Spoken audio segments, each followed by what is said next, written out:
sesi 2 di minggu ketiga Sobat Mahardika tentunya spesial persembahan kami untuk panjenengan, pastinya seperti yang sudah saya informasikan di awal bahwasanya nanti saya di jam 9 akan kedatangan tamu istimewa spesial dan alhamdulillah dengan formasi lengkap sudah rawuh di studio pimpinan DPRD Kota Blitar yang hadir di program spesial Jaring Aspirasi DPRD Sobat Mahardika yang hari ini akan membahas tema yang luar biasa menarik, PPKM level 2. Apa tantangan Kota Blitar selanjutnya? Pasti Anda juga memiliki banyak sekali unek-unek, banyak sekali aspirasi barangkali. Monggo Anda nanti bisa langsung sampaikan kepada pimpinan Dewan di nomor WA 085719599959. Sudah rawuh ada Bapak Syahrul Alim, ada Pak Agus Sunaidi, dan ada Bu Eli. Saya sapa bersama-sama. Assalamualaikum Bapak Ibu.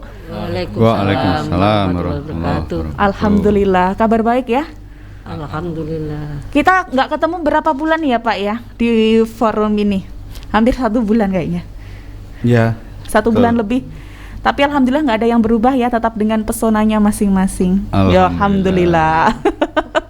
Oke, hari ini nampaknya cerah sekali ya Pak ya, pagi-pagi sudah mendapatkan kabar baik, Kota Blitar masuk di level 2 PPKM Jawa Bali. Barangkali ingin memberikan tanggapan terlebih dahulu ini dari Pak Ketua Dewan untuk PPKM Jawa Bali. Kita ikuti sejak Juli 2021 dan akhirnya kita masuk di level 2. Bagaimana ini Pak Ketua Dewan? Sebelumnya kami sapa para pendengar radio Mahardika FM. Assalamualaikum warahmatullahi wabarakatuh. Waalaikumsalam warahmatullahi wabarakatuh. Selamat pagi, salam sejahtera bagi kita semuanya. Salam sehat untuk seluruh warga Kota Blitar.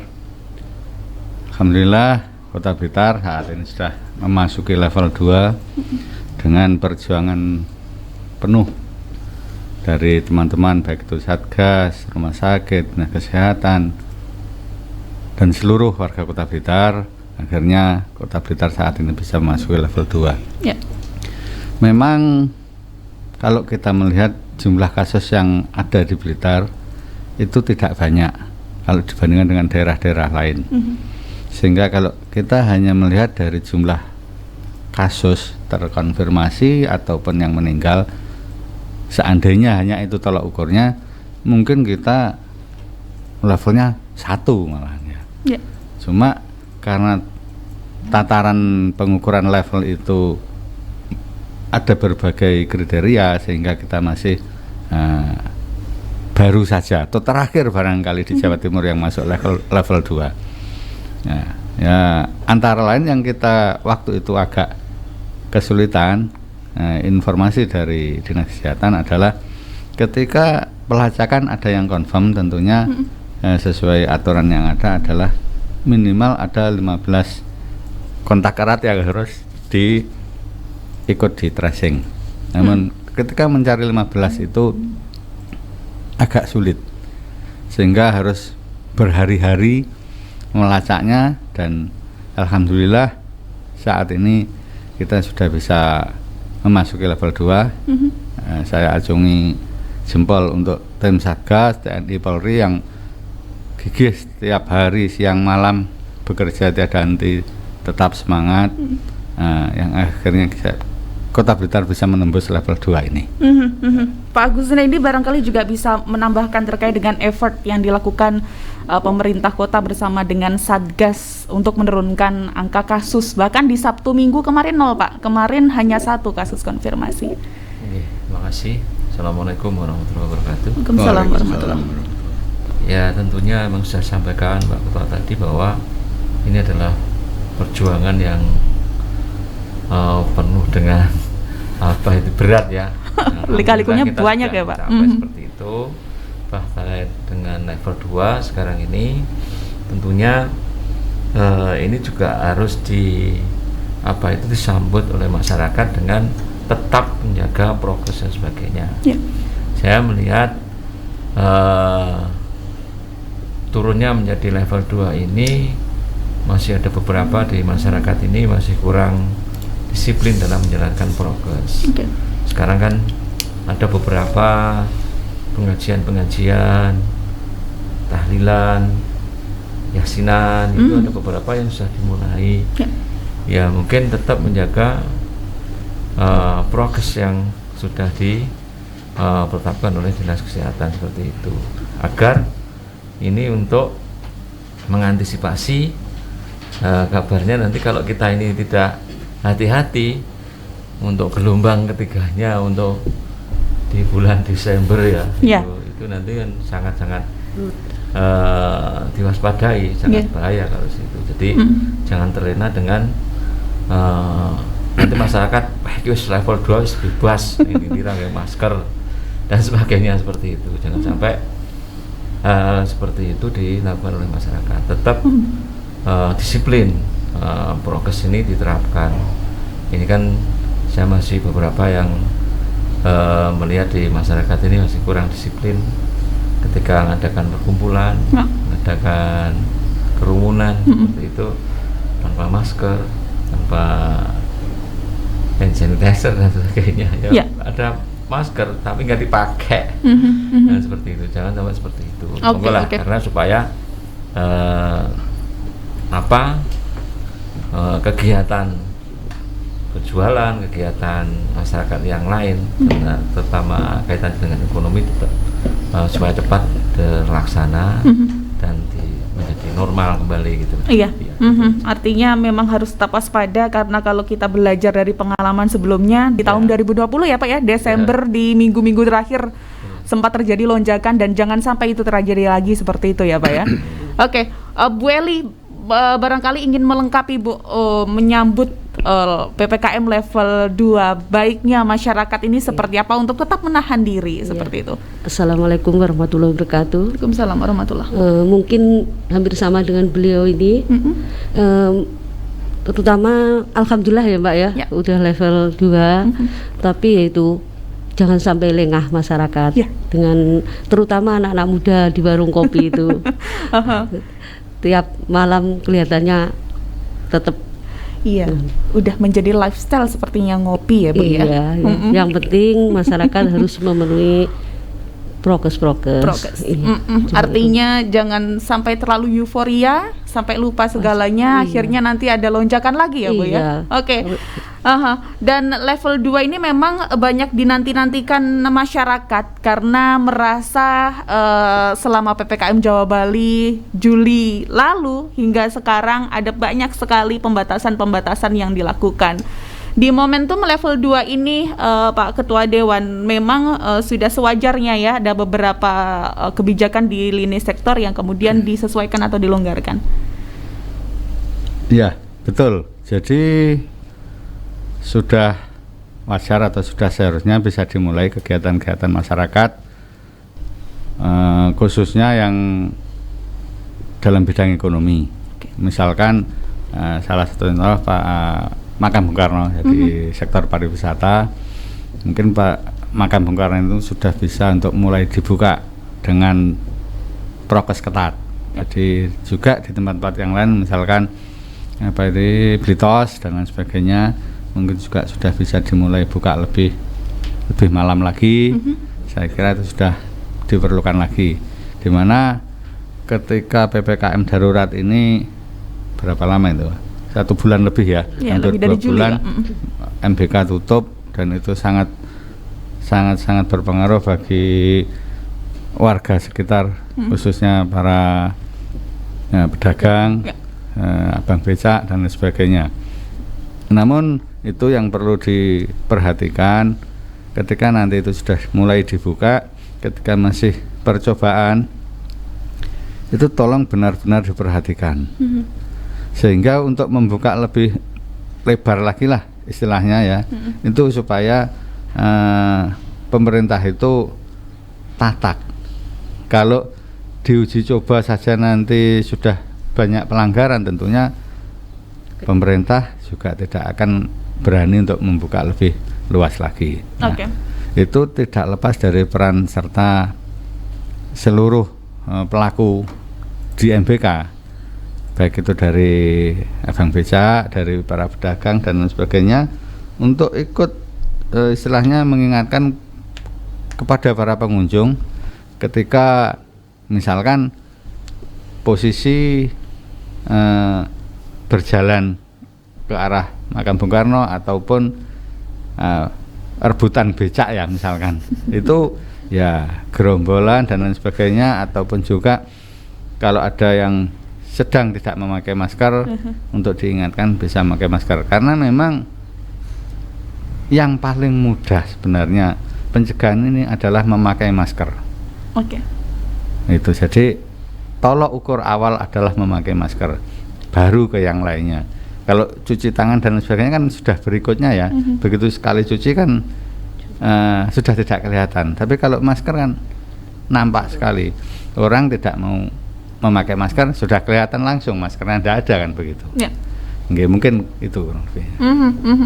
Jadi memang menjadi salah satu sektor yang krusial ya Pak ya, ekonomi termasuk ekonomi kreatif yang ada di MBK yang memang di Agustus sempat ada desakan untuk minta segera dibuka seperti itu. Barangkali kita juga menampung Pak keluhan-keluhan dari para pelaku usaha untuk dilonggarkan kebijakannya atau semacam itu, Pak Agus barangkali.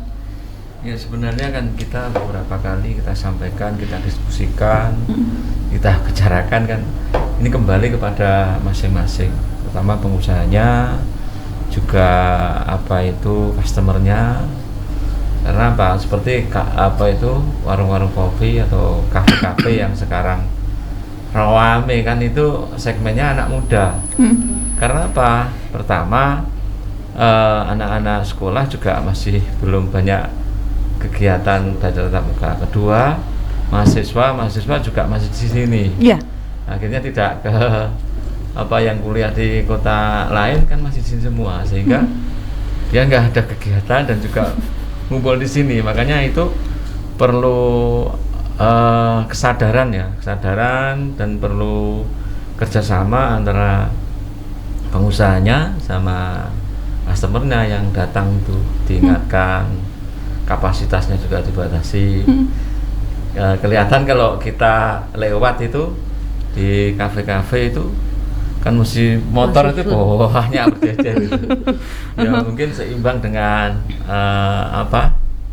seimbang dengan pengunjungnya, karena kalau sekarang mayoritas kan satu orang bawa sudah motor satu, nggak boncengan dan sebagainya. Kelihatan motornya banyak, orangnya sebenarnya saya lihat ya sudah mulai, masyarakat sudah mulai sadar dan itu menerapkan prokes. Tapi ini juga harus ya namanya muda ya sering diingatkan gitu. Apalagi kalau yang ngopi itu kan gandengannya mesti ngerokok. Kalau ngerokok kan pakai masker kan nggak bisa. Pak, benar. Jadi kan seperti itu. Makanya ini ngopi aja juga nggak bisa.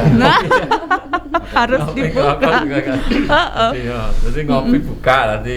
Ngerokok kan ya seperti itu. Makanya perlu apa itu? Jadi yang namanya masker, jaga jarak dan apa itu cuci tangan dan sebagainya ini memang harus dijaga benar-benar diterapkan gitu. Makanya kembali lagi kepada masing-masing orang gitu. Harus sadar tanpa harus diawasi petugas ya Pak ya. Karena operasi justisi kan sampai sekarang juga masih selalu gencar dilakukan ya Bu Eliw ya. Masih mudah-mudahan nggak capek ini. Nah, istilahnya betah-betahan itu, betah sing ngoprak apa betah sing dioprak. Nanti kalau yang awal-awal kan memang kalau ada orang hajatan dan sebagainya, nanti begitu ada apa lekas ada orang yang ngumpul dan sebagainya banyak, nanti babinya datang. Ya biasanya kan seperti itu. Nah sekarang ya mudah-mudahan ini sudah menjadi kesadaran, menjadi apa gaya hidup yang disiplin tentang prokes. Prokes menjadi gaya hidup. Apakah operasi justisi ini nanti juga akan tetap menjadi kegiatan rutin meskipun levelnya barangkali nanti turun lagi di level 1? Ya mudah-mudahan tidak perlu tidak perlu ada operasi gitu. Kalau sudah sadar, sudah ini kan ya sudah. Kayak dulu awal-awal ketika helm diterapkan, ini kan nggak sama sanksi lahir apa belum itu dulu kan orang yang pakai helm itu kan aneh dulu. Nah sekarang kan orang yang nggak pakai helm karena jadi yang aneh gitu. Dulu ketika saya masih SMP kelas 3 dan SMA itu awal-awal diterapkan wajib helm itu kan di sana ada kawasan wajib helm, kawasan tertib lalu lintas dan sebagainya. Nah sekarang kan seluruhnya semua pakai helm, harus pakai. Kalau nggak pakai helm, orang aneh gitu. Kalau enggak orang pakai deso kan gitu. Gunung ini ya, gitu. Biasanya gitu. Artinya dihakimi oleh masyarakat sendiri dan menjadi gaya hidup dan nanti insya Allah sudah disiplin semua, insya Allah seperti itu. Tanpa ada sanksi dari petugas, sanksi sosialnya sudah sangat nyata ya Pak ya, sudah lebih pedas, kejam nih ya, omongan dari tetangga kanan kiri. Oke, kembali lagi ke sektor pariwisata MBK yang memang sudah mulai diuji coba minggu kemarin. Pak Agus, kita juga ikut mengawal persiapan uji coba itu? Oke, ya, jadi kita menyampaikan ke komisi di bidangnya untuk bisa mengawasi untuk apa itu dengan OPD-nya, mitra kerjanya, supaya benar-benar dilaksanakan sesuai dengan aturan seperti itu. Karena kalau ditutup lama-lama ya kasihan, benar. Perutnya yang sakit. Nanti kalau dibuka nggak disiplin ya membahayakan resikonya. Jadi pemerintah juga kalau ini tidak disiplin tidak mau ambil risiko dengan membahayakan lebih banyak masyarakat yang itu efeknya kan seperti itu. Karena memang harus kita akui bahwasanya MBK ini primadonanya Kota Blitar, menghidupi banyak sekali masyarakat di sana ya Pak ya. Ya kemarin kita juga sempat tanya-tanya kepada Bang Becak itu nunggu-nunggu penumpang juga nggak ada, biasanya yang satu hari bisa dapat 75 sampai 100, sehari sampai jam 2 itu belum narik sama sekali, dan seperti itu. Nah dari kalau kita disiplin dan sebagainya kan otomatis yang dari luar kota pun juga nggak ragu-ragu ke sini gitu loh. Karena kalau nggak disiplin dari luar kota juga mungkin ragu-ragu ke sana, nggak disiplin sehingga nggak takut nulari tapi takut ketularan kan seperti itu. Baik.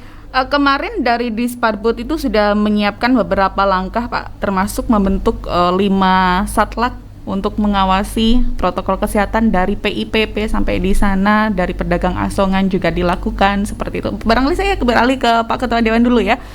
Kemudian H-1 dibuka, seluruh pedagang ada 150-an di swab test seperti itu. Ini sudah langkah yang sangat tepat ya Pak ya? Betul. Jadi saya kira secara periodik terhadap pedagang, abang becak harus dilakukan semacam itu. Itu semata-mata minimal untuk melindungi beliau-beliau abang becak dan pedagang sekitar MBK, juga melindungi keluarga beliau-beliau tersebut, dan juga supaya segera terantisipasi ketika di antara mereka itu ada yang terkonfirmasi. Jadi salah satu itu mungkin nanti yang akan perlu kita rekomendasikan pada Satgas ataupun pemerintah daerah, bahwa secara periodik abang becak dan pedagang untuk dilakukan swab. Nah itu tentunya akan berlangsung sekian waktu. Karena memang abang becak dan pedagang MBK inilah yang ibaratnya pertama kali menerima tamu dari luar. Kalau petugas yang MBK kan mungkin di dalam ya. Ini yang di luar, ini kan lebih dahulu untuk berkomunikasi, mungkin bisa terkonfirmasi dari luar Blitar gitu. Menarik nih Pak ya, jadi tidak hanya ketika akan dibuka, tapi secara periodik dilakukan swab test terhadap para pelaku wisata yang ada di MBK termasuk abang becak ya. Betul. Dan ini nanti perlu pendekatan ya Pak ya, atau kesediaan daripada para pelaku. Nah ini yang perlu kita lakukan, istilahnya dari dinas ataupun dari pemerintah daerah intinya, itu untuk sering melakukan sosialisasi, bahkan ya mungkin ibaratnya agak dioyak-oyak. Ya nek mau bilang agak dipaksa, ngono kok dipaksa kan ya gitu ya. Arahnya begitulah. Jadi mungkin barangkali ini nek gak gelem, belum tahu hasil swabnya, belum boleh narik misalkan semacam itu tentunya harus dilakukan, karena ini demi semuanya, demi keselamatan baik itu yang tukang becak ataupun juga keluarga, juga pengunjung, dan ini juga membawa nama kita, citra Kota Blitar sebagai kota wisata yang sehat. Oke. Oke, jadi keterbukaan dan juga proaktif ya Pak ya dalam mendukung segala kebijakan dari pelaku wisata ini sangat diperlukan. Memang uji coba, meskipun judulnya masih uji coba, tapi ini menjadi angin segar bukan hanya pelaku wisata tapi juga masyarakat ya Pak ya, yang sudah sangat rindu dengan suasana. Tapi kebiasaannya biasanya masyarakat itu suka gerudak dan geruduk gitu ya. Bu Eli barangkali bisa memberikan apa ya, wanti-wanti atau warning kepada masyarakat yang memang sudah ngempet lama untuk jalan-jalan gitu ya, karena saat ini yang masih dibuka atau diuji coba itu adalah MBK. Etika atau sikap budaya daripada masyarakat ketika berkunjung ke wisata selama uji coba ini baiknya seperti apa, Bu?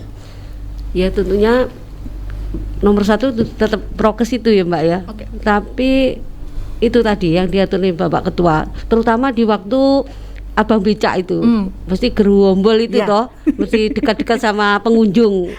Itu. Terus yang kedua itu waktu belanja di lorong kecil itu, itu mesti berjubel-jubel. Itu juga harus diingatkan. Iya gitu.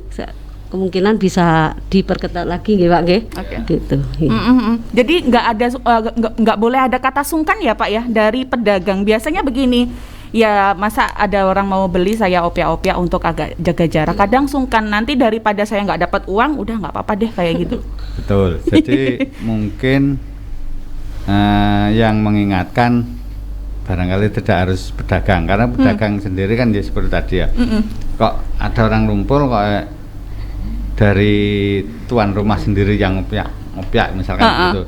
Barangkali ada petugas yang selalu berkeliling untuk melakukan sekat, dalam arti ketika ada suatu gerombolan ya dipisahkan untuk menjaga jarak. Nah, dan itu juga bisa juga diantisipasi ketika kalau yang di lorong itu kan setelah dari makam ya. Benar. Makam.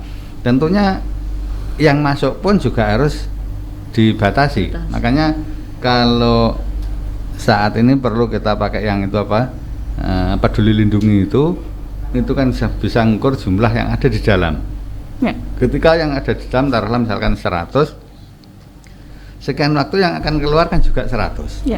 Nanti di barcode-nya kan muncul ya, ketika di situ 100 sudah berkurang 10, berarti 90, berarti bisa masuk lagi 10, kan akan semacam itu, dan itu akan diharapkan bisa membuat jarak ben rodok jarang begitu maksudnya. Keluar 10 kan akhirnya jarang, nanti lagi masuknya 10 begitu.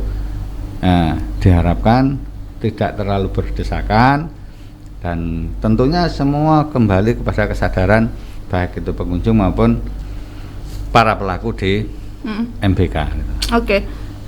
Peduli lindungi memang sudah sejak lama ya Pak ya digadang-gadang ini nanti akan menjadi sebuah syarat di beberapa sektor, di mall, di tempat wisata dan sebagainya. Kesiapan daripada masyarakat Kota Blitar sendiri Pak untuk mengikuti kebijakan ini secara sarana prasarana dan juga SDM masyarakatnya. Nah, kalau kesiapan itu sebenarnya seharusnya sudah harus siap. Harusnya sudah siap ya Pak? Harus siap, mau tidak mau harus siap. Kalau ingin ibaratnya kita segera perekonomian pulih normal, kesehatan juga pulih normal. Nah, untuk itu kembali lagi kesadaran masyarakat untuk menciptakan iklim yang seperti itu harus benar-benar muncul dari lingkungan itu sendiri. Misalkan ini lingkungan MBK, jadi komunitas yang ada di MBK harus siap menjalankan itu semua. Tanpa itu resikonya nanti tutup lagi. Ini istilahnya saat ini yang geredekan kemarin itu kan gelombang 2 ya. Semoga tidak muncul gelombang 3. Amin. Tapi kita kan tetap harus antisipasi apabila ada gelombang ketiga, karena di berbagai negara lain sudah ada yang gelombang 3 itu. Bukan tidak mungkin kita juga akan ada itu. Tapi minimal kalau kita sudah siap, sudah istilahnya kalau ada sesuatu yang semacam itu kita harus bergerak bagaimana. Nah itu insya Allah tidak separah yang gelombang 2 kemarin. Tidak boleh disepelekan ya Pak ya. Tidak boleh disepelekan. Cina yang kemarin katanya juga aman, akhirnya sekarang juga pontang-panting lagi. Jangan sampai kita yang sekarang sudah mulai stabil nanti juga pontang-panting lagi gitu. Oke, terkait dengan Peduli Lindungi kemarin ada pendengar yang bertanya begitu, di Kota Blitar apakah nanti juga akan diterapkan di instansi atau OPD yang berbasis pelayanan seperti itu sebagai syarat untuk mendapatkan pelayanan? Ini bagaimana Pak? Apakah kita akan mengikuti kebijakan dari pusat saja atau seperti apa? Kami sarankan untuk melakukan itu, ya. Mm-hmm. Jadi cuma kita juga harus bisa mensikapi beberapa hal yang terkait dengan hal itu, karena itu memakai istilahnya IT begitu ya. Benar. Sementara masyarakat kita juga ada lah yang belum bisa atau juga banyak tentunya. Nah itu kita juga harus bijak bagaimana menyikapi hal-hal semacam itu. Kalau yang untuk Peduli Lindungi yang sifatnya kepada masyarakat yang sudah melek IT istilahnya begitu, ya harus segera diterapkan karena itu akan mempermudah pelayanan, mempercepat pelayanan. Namun jangan sampai ada istilah ataupun gambaran di masyarakat bahwa yang tidak punya itu atau tidak bisa Peduli Lindungi nanti tidak akan dilayani. Nah itu yang harus dijaga. Termasuk yang ke makam pun ya kita bisa melihat penziarah itu kalau kita lihat kan ya dari sisi akademisi, dari sisi sewu ekonomi kan macam-macam. Macamnya agak banyak lah, mungkin ibaratnya dari mulai agak bawah sampai atas. Lain dengan yang ziarah ke mall begitu kan, rata-rata kan memang menengah ke bawah ya. Menengah ke atas begitu. Benar. Nah, ini lebih macam-macam lagi sih. Itu ya perlu diambil kebijakan. Oke. Jadi memang mau tidak mau penyesuaian ini harus tetap kita ikuti ya Pak ya. Betul. Meskipun kadang merasa sulit kok gini kok gitu. Yeah. Tapi ketika sudah diawali ya sudah ternyata begini aja gitu. Iya.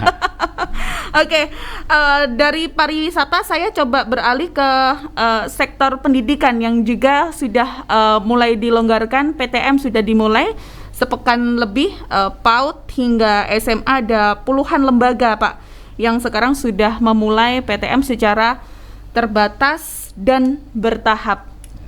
Bagaimana Pak Ketua? Satu hal yang paling utama jangan sampai teledor. Oke. Di situ banyak anak-anak, baik itu mungkin yang dari PAUD sampai SMA ya.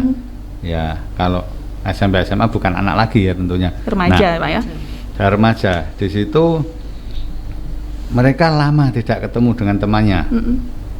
Mereka lama tidak istilahnya bergurau, bercengkerama dan lain sebagainya.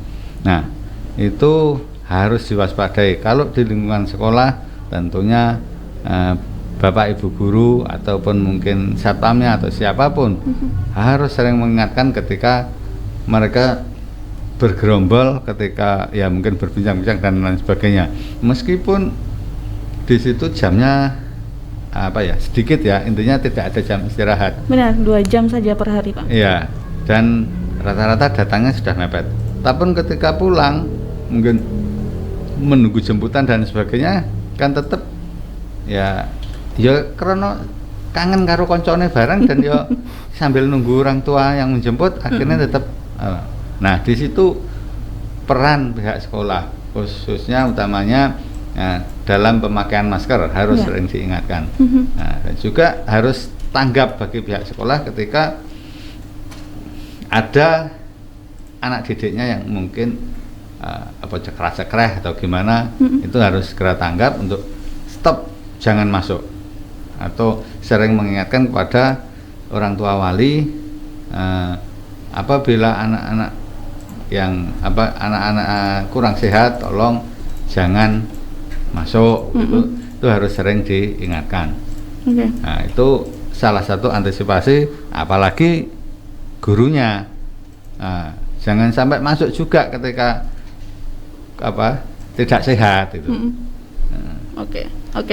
Bu Eli, barangkali sebagai ibu yang juga barangkali juga mewakili hati ibu-ibu di rumah begitu ya, menyambut yang namanya PTM terbatas dan bertahap di Kota Blitar ini seperti apa Bu Eli? Ya tentunya alhamdulillah ya Mbak ya, udah masuk, tapi ya itu harus dengan hati-hati, jangan lengah. Ya anak-anak kadang kan, atau Pak Ketua tadi masuk terus lupa dengan tapi insya Allah dengan diperketat anak-anak sudah disiplin. Selain Bapak Ibu guru yang harus terus mengingatkan, orang tua di rumah harus ikut memberikan pemahaman ya Bu ya. Sebelum berangkat ke sekolah nanti nggak boleh gini. Itu perlu ya Bu? Iya, perlu sekali. Oke. Kemarin itu Pak Dewan, bahwasanya memang ketika saya ada kesempatan untuk berbincang soal PTM juga bersama dengan PLT, Kepala Dinas Pendidikan dan juga Asisten 2, salah satunya membahas soal teknis sebenarnya antar jemput siswa. Ada yang kemudian khawatir kalau misalkan ini melalui jasa ojol. Ada yang kemudian pengen antar jemput sendiri tapi kerepotan karena bekerja, seperti itu. Rekomendasi dari Dewan melihat ini emang sebaiknya diantar sendiri oleh orang tua, menggunakan jasa ojol menggunakan bus sekolah, atau pakai sepeda gratis yang juga difasilitasi oleh pemerintah. Pak Agus barangkali. Iya, tentunya belum rekomendasi ya. Kita kan belum tahu apa itu permasalahannya di masyarakat yang gimana gitu loh. Jadi yang paling penting dan kita tekankan itu sebenarnya sekarang memang ketelatenan dan memang kegigihan para petugas ya. Karena untuk mengajak orang menjadi sadar dan disiplin, nanti akhirnya kan menjadi otomatis disiplin seperti itu. Kan seperti sekarang saya melihat memang sudah ada kemajuan yang luar biasa, sudah ada kesadaran yang luar biasa. Awal-awal vaksin itu kan masyarakat itu kan tanda kutip orangnya aduh vaksin nanti takut begini. Tapi kenyataan sekarang justru orang cari banyak ya. Nah ini kan kalau dari kita belajar juga dari ke belakang juga nanti akan sadar sendiri, dan ini butuh ketelatenan para petugas. Seperti dulu kalau zaman-zaman tahun lama dulu yang namanya orang KB untuk dipaksa kan sampai di ini zaman Orde Baru itu orang KB itu sampai juga belum lahir itu. Belum Pak. Ya, itu juga dipaksa sampai ke Korambil, sampai ke ini paksa. Tapi sekarang mana ada orang yang dipaksa? Iya. Sudah. Ada. Bu Rita itu malah sudah KB. Malah minta sendiri kan seperti itu. Makanya ketika ini sekarang ya memang sama-sama lah kita bagian dari pemerintahan untuk mensukseskan dan memang telaten untuk menyampaikan kepada masyarakat, mendisiplinkan masyarakat menjadi nanti otomatis disiplin, otomatis prokes, sehingga kita bisa normal kembali.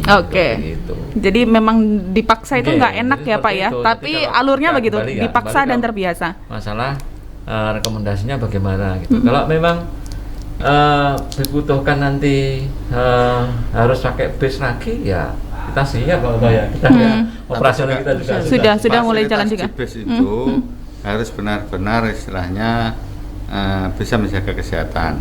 Karena kalau kita lihat bis yang ada itu full AC semua ya, sehingga kacanya rapat semua. Nah untuk itu apakah itu perlu dibuka atau perlu dikasih HEPA filter dan sebagainya, monggo itu nanti rekomendasinya bagaimana. Karena kalau bis yang ada itu ya terlalu riskan kalau untuk antar jemput, walaupun barangkali sudah jaga jarak di dalam bis, tapi karena AC kan sirkulasinya ya Pak memutar ya, di dalam saja. Itu ya. Jadi gitu, jadi masyarakat itu maunya gimana, dan dari tinjauan Dinas Kesehatan dan mungkin Satgas itu yang pria aman bagaimana, dan itu akan dijadikan regulasi di pemerintah kota. Jadi mungkin tidak perlu rekomendasi dari kita gitu. Oke, berbicara soal vaksinasi, kalau tidak salah ini Pak ya, kemarin di Inmendagri juga disebutkan bahwasanya PTM ini harus melibatkan tenaga atau warga sekolah ini harus sudah tercover vaksin begitu. Tenaga kesehatan sampai akhir Agustus kalau tidak salah ada 90-an orang yang belum tervaksin. Anak didik 12 plus ada sekitar 4 ribuan. Nah ini di masa-masa PTM seperti ini, apakah yang belum vaksin ini baiknya untuk ditunda dulu ikut PTM atau seperti apa Pak Agus? Nah ini Pak Ketua ini. Pak Ketua? Yang kesehatan. Pak Ketua, kesehatan Pak Ketua. Terima kasih. Jadi begini, memang vaksin harus ya, tapi bukan berarti yang belum vaksin tidak boleh ikut PTM. Oke, siap. Tidak apa-apa, selama fisik ya, kondisi badan memungkinkan, dalam arti memang kondisi benar-benar fit dan lingkungan sekolah benar-benar mendukung untuk prokes ketat. Nah, utamanya begini, tadi lupa saya sampaikan, jangan sampai justru malah apa ya, istilahnya pendidik ataupun guru itu marahi gitu loh. Marahi sih nggak pas, nyontoni mungkin malah nggak ngangge masker dan lain sebagainya. Nah itu kita ini memerangi COVID ini harus bersama-sama. Jadi dari semua sisi, dari semua lini harus bersama-sama untuk kita perangi bersama. Nah, kadang-kadang ada paham yang tidak percaya COVID. Nah itu kan berbahaya sekali ketika itu muncul pada pendidik. Ini berbicara masalah PTM ya. Ya. Kalau itu sampai muncul pada pendidik sehingga malah ngajari anak didiknya buka masker dan lain sebagainya, atau gurunya sendiri tidak pakai masker, itu akan sangat berbahaya. Dan ini warning betul ya. Kalau dari saya ini warning betul. Tolong mungkin dari Dinas Pendidikan, Departemen Agama, Kementerian Agama yang bagian pendidikan itu lebih fokus juga kepada pendidik. Jadi tentang pendidikan tatap muka ini harus benar-benar diseriusi, karena di situ berkumpulnya anak-anak, juga berkumpulnya para guru, para pendidik. Kalau anak-anak mungkin pahamnya sudah ya mengikuti orang tua atau yang ada begitu saja. Yang mengkhawatirkan adalah pada pendidiknya, ataupun mungkin juga saya sampaikan ke masyarakat secara umum. Kita juga tahu ya, banyak yang tidak percaya COVID, benar, tidak mau vaksin, dalam arti tidak percaya vaksin itu banyak. Walaupun kalau itu dikatakan hak ya hak secara pribadi, tapi haknya untuk orang lain, ketika orang lain ingin sehat kan juga harus dipikirkan. Itu yang tentunya harus jadi perhatian. Kadang-kadang kita berbicara hak asasi yang haknya sendiri tapi haknya orang lain kita langgar. Kita ancam dengan itu tadi ya Pak. Betul. Ya. Oke, luar biasa. Jadi jangan kecil hati bagi peserta didik yang belum mendapatkan vaksin, karena memang harus antri ya Pak ya. Sekarang harus menyesuaikan dengan ketersediaan vaksin seperti itu. Tetap bisa mengikuti PTM, tapi harus dengan tetap memperhatikan protokol kesehatan COVID-19. Oke, Bapak Ibu sudah banyak yang masuk di WA. Mohon izin saya bacakan satu persatu WA daripada masyarakat Sobat Mahardika yang sudah masuk. Saya bertemu dengan Rian di Blitar. Kalau tempat wisata sudah dibuka, kapan bioskop dan karaoke dibuka ya Pak? Kita sudah kangen hiburan. Kalau beroperasi bukannya juga nanti akan menambah pendapatan daerah ya Pak? Terima kasih. Oke, Pak Agus, Pak Ketua atau siapa ini? Monggo. Saya dulu saja, nanti biar ditambah Pak Agus. Monggo. Ya. Jadi ini bioskop ya, atau hiburan yang lain. Ya. Saya kira segera menyusul. Nah, memang untuk bioskop perlu pertimbangan khusus. Zonanya harus ya setidaknya hijau lah. Levelnya sudah masuk 1 itu mungkin baru berani. Kalau wisata terbuka saat ini tentunya sudah bisa mulai dibuka. Mungkin itu, tapi tentunya nanti itu harus ada surat keputusan wali kota yang mendasari itu semua. Mungkin dari Pak Agus menambahkan. Ya sama ya intinya. Kalau mungkin bioskop mungkin ada aturan tersendiri atau bagaimana kita belum paham. Kalau memang tidak ada aturan pelarangan, ya mungkin disesuaikan dengan kapasitas. Mungkin kalau kapasitas itu 100, mungkin bagian 30% gitu. Jadi nontonnya mojok gitu. Iya. Kan bisa. Nah, ini bisa, cuman kembali lagi ke pengusahanya. Dengan kapasitas 30% itu operasionalnya cover enggak? Oke. Itu enggak. Kalau sebenarnya gitu. Kalau saya pengen segera gitu, sama-sama saya juga pengen dulu bioskop. Bu Eli salah satu yang suka juga nonton bioskop, di bioskop. Kurang. Ini artis ini bisa syuting sendiri. Ya Pak ya, bikin konten sendiri daripada nonton kontennya. Oke, ya dari Rian saya coba beralih ke Dauhan. Ada Pak Junet ini ya. Peduli Lindungi, menurut saya kok masih minim informasi dan sosialisasi. Kita sering dengar dari berita, tapi soal teknis penerapannya gimana nggak tahu belas. Gimana ini responnya Pak? Komentarnya? Iya.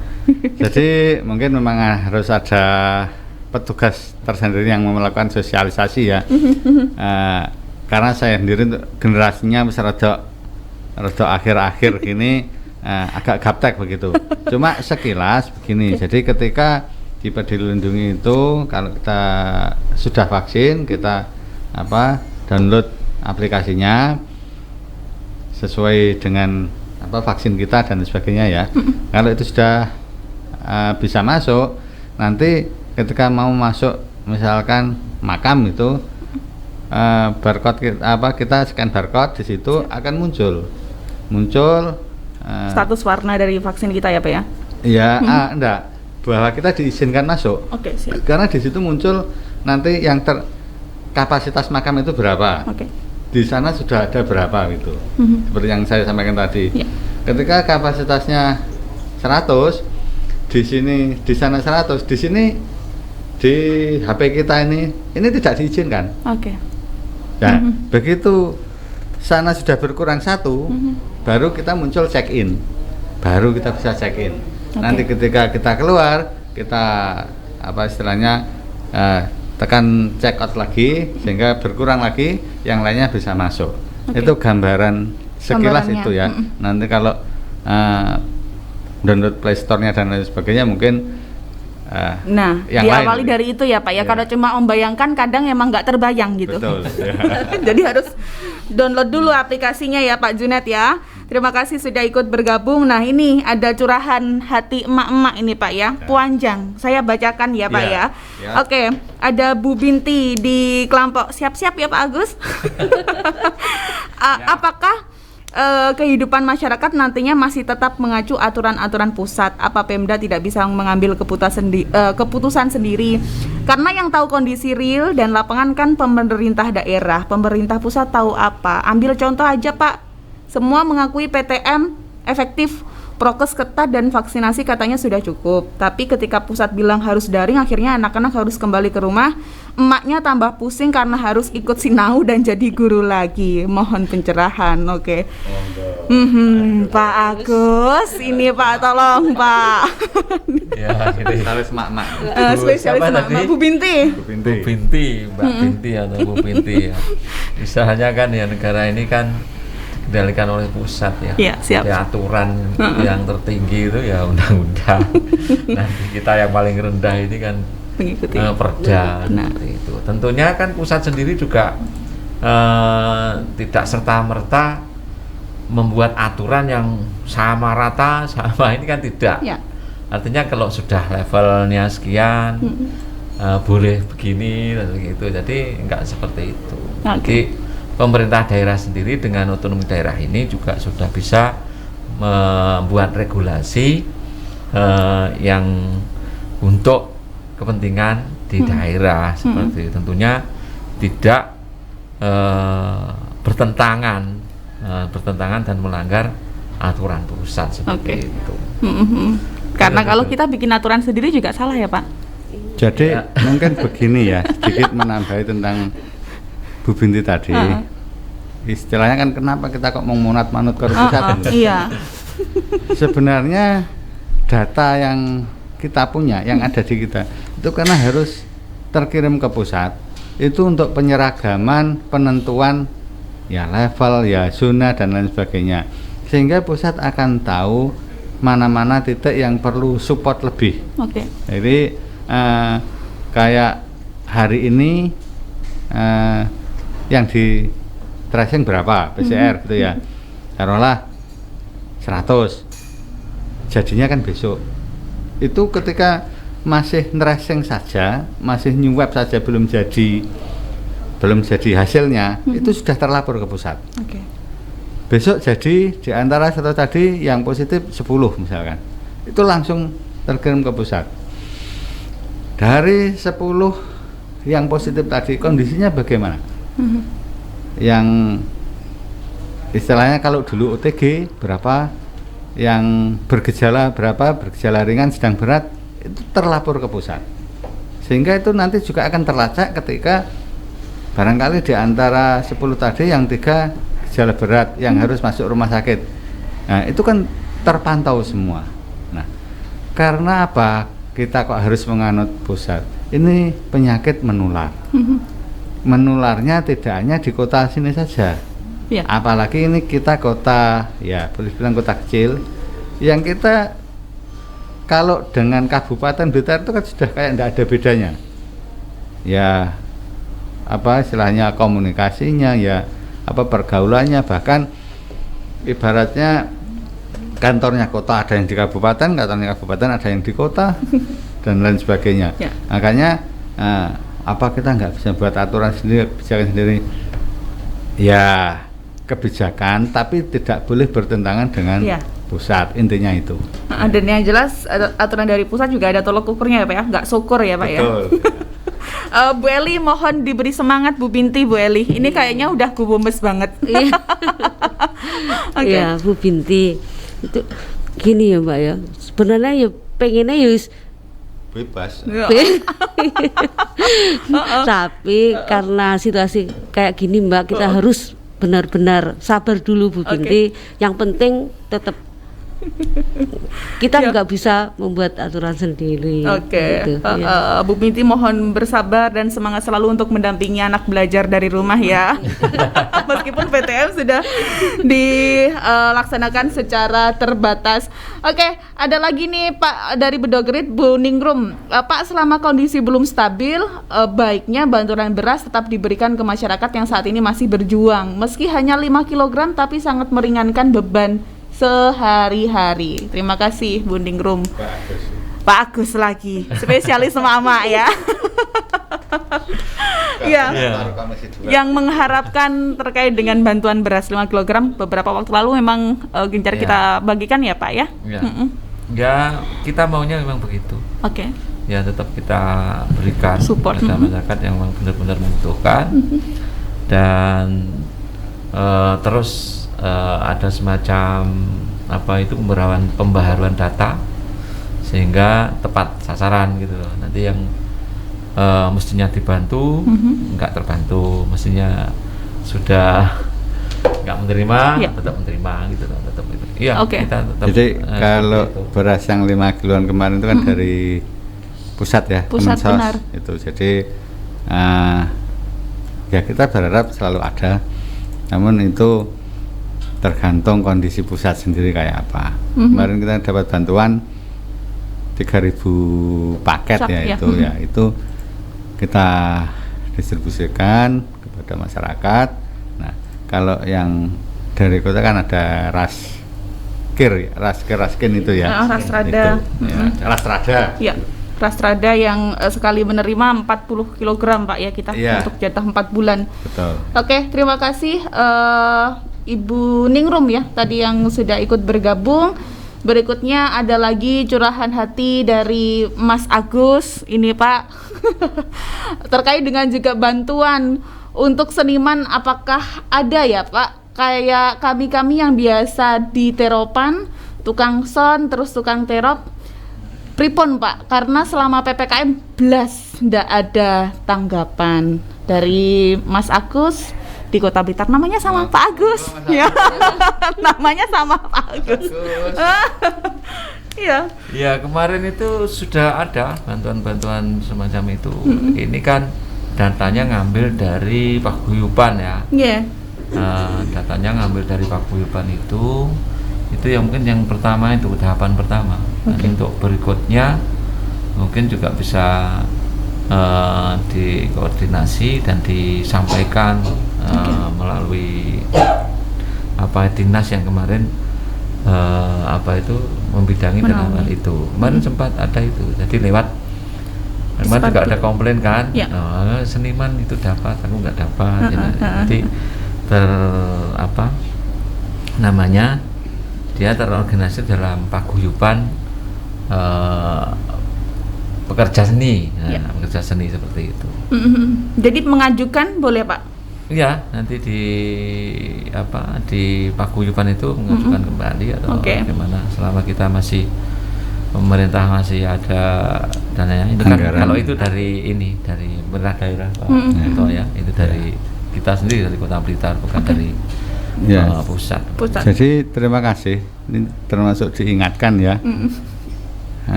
Di beberapa sektor kita juga perlu perhatikan sektor-sektor selain pariwisata. Berarti tadi kan disebutkan seniman, pelaku seni, terop tadi kan. Ya tentunya kan macet, benar-benar macet saat ini. Ya coba nanti kita sampaikan kepada pemerintah, apakah memungkinkan untuk kita bisa memberikan ya sedikit bantuan ya Pak? Begitu. Karena tunggal penyanyi. Ya, kita pikir-pikir grup orkes vakum Pak. Kalau ya mungkin kayak organ tunggal dan sebagainya mungkin masih agak ada ya sedikit, tapi ya turun drastis ya. Tapi kalau terop kan enggak mungkin bisa. Lekas buka tok wis diopiak-opiak. Enggak par. Ya, ini tak pikir-pikir muni terop lah ya. Bener ya lek nggih lekas buka terop aja mesti wis diopiak-opiak saat ini. Iya. Nah, itu mungkin kalau organ tunggal mungkin barangkali bisa masuk ruangan dan lain sebagainya. Terop enggak bisa, mesti dipasang di luar kan. Iya. Orkes pun sekarang ada banyak yang beralih ke YouTube Pak, tanggapannya di YouTube Pak. Ya, jadi live. Kalau terop gimana Pak tanggapannya? Nggak bisa. Kan, Oke, terima kasih. Ada Pak Agus tadi ya, aspirasi Anda ditampung. Mudah-mudahan juga bisa direspon. Nanti sabar menunggu. Dan sudah lewat waktu Pak. Ternyata kita ngobrol ini tadi. Jadi memang ternyata bukan kegiatan masyarakat yang dibatasi, jam kita ngobrol pun juga ikut dibatasi ya Pak ya. Oke, tapi sebagai penutup Pak, seperti yang menjadi tema kita PPKM level 2, apa tantangan Kota Blitar selanjutnya nih Pak? Setelah sudah berhasil di level 2, apa tantangan berikutnya? Tantangannya adalah masuk level 1. Ya. Masuk level 1 adalah suatu keniscayaan dan harus. Makanya masyarakat dan seluruh stakeholder harus waspada, jangan euforia, lebih kita tingkatkan istilahnya kedisiplinan, bukan pengetatan, tapi kedisiplinan dalam penanganan COVID ini. Nah, sekali lagi saya ingatkan kepada ini sektor pendidikan, baik itu Dinas Pendidikan ataupun dari Kementerian Agama, untuk evaluasi dari masing-masing itu lebih diperketat. Jangan sampai seperti yang saya sampaikan tadi, ada guru yang ngajarin tidak pakai masker. Ada guru yang justru malah memerintahkan anak didiknya melepas masker. Ada guru yang nyeneni muridnya mergo nganggo masker. Nah, itu tolong jangan sampai ada. Lek upomo kemarin ada, segera diingatkan. Oke, siap. Terima kasih Pak Ketua untuk penutup atau pamungkasnya ya, mengingatkan kembali seluruh lapisan masyarakat bahwasanya perjuangan kita tidak berhenti sampai di sini, masih ada PR selanjutnya atau tantangan selanjutnya yang harus kita wujudkan. Kota Blitar level 1 zona hijau COVID-19. Terima kasih pimpinan DPRD Kota Blitar, Pak Syahrul, Pak Agus dan juga Bu Eli. Sampai jumpa di edisi berikutnya tentunya di minggu ketiga bulan Oktober 2021. Terima kasih juga untuk Sobat Mardika yang sudah bergabung. Semoga hadirnya kita bermanfaat untuk panjenengan. Saya Girana Nisa juga harus segera pamit dari ruang dengar Anda. Wassalamualaikum warahmatullahi wabarakatuh. Waalaikumsalam warahmatullahi wabarakatuh. Canda ramahmu